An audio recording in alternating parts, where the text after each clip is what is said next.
அனைவருக்குமே வணக்கம். சற்று முன் கிடைத்திருக்கக்கூடிய ஒரு மிக மிக முக்கியமான செய்தி ஒன்று வெளியாகியுள்ளது. சற்று முன் திமுகவின் முக்கிய புள்ளி துண்டு துண்டாக வெட்டி கொலை, போலீஸ் குவிப்பு, இது மாதிரி செய்திகள் வெளியே இருக்கு.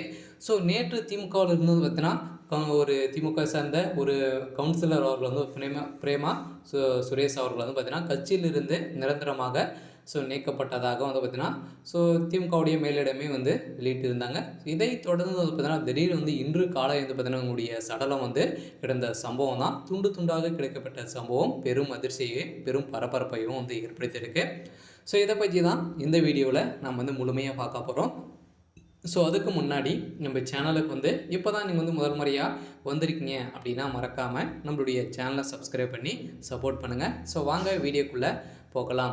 திமுகவுடைய சென்னையினுடைய கவுன்சிலராக இருக்கக்கூடியவர் தான் பிரேமா சுரேஷ். இவங்க பார்த்தீங்கன்னா கட்சியிலிருந்து திடீர்னு பார்த்தீங்கன்னா இவங்க கட்சிக்கு புறம்போக்காக செயல்பட்டதாக இப்போ பார்த்தீங்கன்னா வெளியிட்ட அறிக்கையில் ஒரு பேட்டியில் அளிச்சிருந்த நிலையில் தான் திடீர்னு திமுகவுடைய மேலிடம் திடீர் முடிவெடுத்து இவங்களுடைய பார்த்தீங்கன்னா கட்சியிலிருந்து நீக்கப்பட்டு இருந்தாங்க.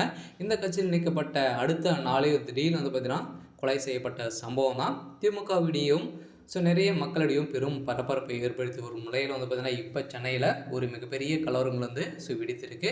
இருந்தாலும் இவங்க பார்த்தீங்கன்னா இப்போ பெரும் கனமழை பெய்து வரும் நிலையில் இந்த கனமழையின் காரணமாக திமுகவுக்கு புறம்போக்காக செயல்பட்ட எதிராக பேசிய சம்பவம் தான் இவங்க கட்சியிலேருந்து நீக்கப்பட்டிருந்தாங்க. இதைத் தொடர்ந்து மீண்டும் பார்த்தீங்கன்னா திமுகவை சாட்டி பேசிய சம்பவத்தினால திடீர்னு இன்று காலை பார்த்தீங்கன்னா சடலமாக கிடந்த சம்பவத்தினால இப்போ திமுக மீது பெரும் அதிர்ச்சியை ஏற்படுத்தியிருக்கு. இருந்தாலும் இது திமுக செய்த சதிதாம் அப்படின்ற மாதிரி இதனுடைய ஹஸ்பண்ட் பார்த்தீங்கன்னா சொல்லியிருக்கும் நிலையில் இப்போ உச்சநீதிமன்றத்தில் இந்த தீர்ப்பு விசாரணைக்கு வந்திருக்கும் நிலையில் இப்போ அதிரடியாக இவங்களுடைய 113வது வார்டு கவுன்சிலராக திமுக ஆட்சியின் பிரேமா சுரேஷ் அவர்கள் இருக்கிறார். இதுவரை தற்போது பொதுச் செயலாளர் துரைமுருகன், கட்சியிலேயே அடிப்படை உறுப்பினர் உள்ளிட்ட அனைத்து பதவிகளிலும் இருந்து நீக்குவதாக அறிவித்திருந்தார்.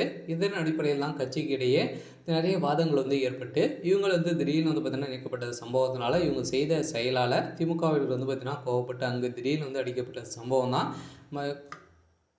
அன்று இரவே துண்டு துண்டாக கிடந்த சடலம் இப்போ பெரும் கவலைக்கிடமாக இருக்குது. இதன் அடிப்படையில் இவங்க பார்த்தீங்கன்னா திமுகவில் இப்போ கனமழை பெய்து சென்னையில் பார்த்தீங்கன்னா நிறைய மழை பெய்திருக்கும் நிலையில் இதில் அரசுக்கு புறம்போக்காகவும் திமுகவுடைய எதிராகவும் பேசிய சம்பவத்தினால் தான் இவருடைய உடலுக்கு ஒரு மிகப்பெரிய கூடிய நிலைக்கு உண்மைக்கு இதனால் பார்த்தீங்கன்னா உண்மையை பேசினால் இந்த நிலைமை தான் அனைவருக்குமே அப்படின்ற மாதிரி திமுகவுடைய ஒரு முகத்தை காமிச்சிருக்காங்க. சரி, ஓகே, இன்றைக்கான அப்டேட் பார்த்தீங்கன்னா இதுதான்.